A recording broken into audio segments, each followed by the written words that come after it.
Hello, good afternoon to everyone. Myself, Mrs. K.KARPAGAMBIGAI, Department of Business Administration, Dr. S. Rajalakshmi College of Arts and Science. Now I am going to talk about the business need for corporate social responsibility.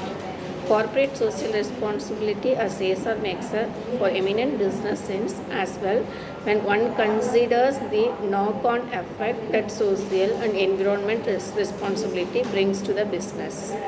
For instance, corporations exist in a symbiotic relationship with their environments, where their exchange with the larger environment determines to a large extent how well they do in their profit-seeking endeavors. The reason why companies must look beyond profits is also due to the peculiar situation that humanity finds itself in the second decade of the 21st century. When one considers the fact that the RBW or the resource-based view of the firm is all about how well the firm exists in harmony with their external environment, and how this exchange of inputs and outputs with the environment determines the quality of its operations. It can be inferred that socially responsible business practice are indeed in the interest of the firm, and the argument against imposing hidden social taxes on the firms by undertaking socially responsible business practices might not hold good in the current business landscape.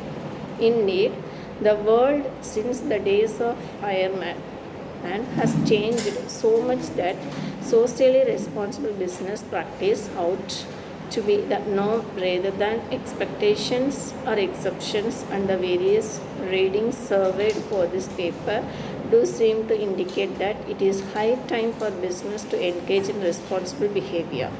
However, there is a tendency to treat CSR as yet another cost of business and hence be business-like about the practice.